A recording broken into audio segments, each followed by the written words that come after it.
नमस्कार दोस्तों, मैं हूं एडवोकेट अतिशय प्रसाद और आपके लिए ले आया हूं एक और नया केस एनालिसिस सर्विस लॉ के टॉपिक के ऊपर।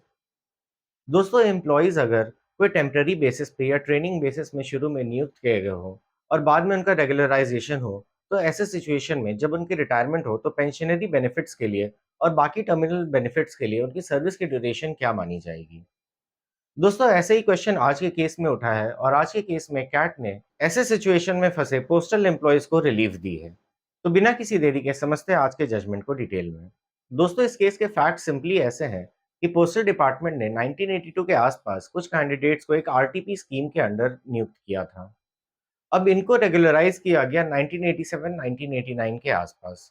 आफ्टर रेगुलराइजेशन वो पोस्टल असिस्टेंट के पोस्ट पे अब्सॉर्ब हो गए।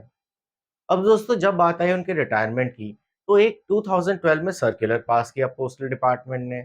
इस पोस्टल डिपार्टमेंट के सर्कुलर में क्लियर लिखा गया था कि उनके सर्विस के जो आरटीपी के साल रहे हैं, वो काउंट नहीं होंगे पेंशन बेनिफिट्स को कैलकुलेट करने के लिए। अब दोस्तों, इसी बात से अग्रीव होकर पोस्टल एम्प्लॉइज ने ओए फाइल किया कैट के समक्ष। दोस्तों, इस केस में एम्प्लॉइज ने पैरिटी का सवाल उठाया, क्योंकि दोस्तों तेलंगाना स्टेट में भी सिमिलरली प्लेस्ड एम्प्लॉइज ने वहां के कैट को अप्रोच किया, जिसके बाद कैट ने उनके फेवर में ऑर्डर पास किया। इस ऑर्डर को तेलंगाना हाईकोर्ट ने भी कंफर्म किया था कि आरटीपी स्कीम में जितने भी एम्प्लॉइज नियुक्त हुए हैं, उनके आरटीपी के सर्विस के भी टाइम को कैलकुलेट किया जाएगा उनके पेंशनरी और बाकी टर्मिनल बेनिफिट्स को कैलकुलेट करने के लिए। दोस्तों, इस केस में डिपार्टमेंट ने कहा कि आरटीपी स्कीम थी, वो स्कीम को कोई ट्रेनिंग पीरियड जैसा नहीं माना जा सकता है।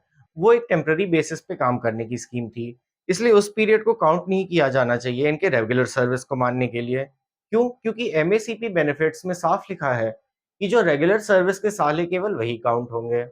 दोस्तों, इस केस में कैट ने केस को टेक्निकल एंगल से नहीं देखा। कैट ने देखा कि सिमिलर प्लेस्ड एम्प्लॉइज को पहले ही बेनिफिट मिल चुका है, तो ये बेनिफिट हर जगह के आरटीपी एम्प्लॉइज को मिलना चाहिए। जैसा कि ये बेनिफिट तेलंगाना के आरटीपी एम्प्लॉइज को मिला है, वैसे ही इस केस में यूपी के गाजियाबाद के आरटीपी एम्प्लॉइज को भी ये बेनिफिट मिलना चाहिए। दोस्तों, बाकी स्टेट्स के प्रेसिडेंट को फॉलो करते हुए कैट इलाहाबाद ने कहा कि जैसा डिसीजन तेलंगाना हाईकोर्ट ने कंफर्म किया है वहां के कैट का, वैसे ही डिसीजन इस केस में भी पारित होना चाहिए और आरटीपी सर्विस के साल को पेंशनरी बेनिफिट्स के लिए कैलकुलेशन में इंक्लूड करना चाहिए। तो दोस्तों, इस केस से हमारे क्या की टेकअवेज हैं? दोस्तों, इस केस से हमारे ये एक की टेकअवे तो ज़रूर है कि आरटीपी स्कीम के जितने भी एम्प्लॉइज़ हैं, उनको इस जजमेंट का लाभ मिलेगा और आरटीपी पीरियड की उनकी सर्विस काउंट होगी for the calculation of terminal benefits. पर दोस्तों, बाकी भी जो सिमिलर प्लेस्ड एम्प्लॉइज़ हैं अदर डिपार्टमेंट्स में, उनकी भी रेगुलराइजेशन की पहले की सर्विस वेस्ट नहीं होगी। वो भी इस जजमेंट का सहारा लेके क्लेम कर सकते हैं कि उनकी भी रेगुलराइजेशन की पहले की सर्विस टर्मिनल बेनिफिट्स के लिए इंक्लूड की जाए। तो दोस्तों, आशा करता हूँ ये शॉर्ट केस एनालिसिस आपको पसंद आया हो और ऐसे लीगल अपडेट्स के लिए जुड़े रहें हमारे चैनल प्रसाद लॉ से।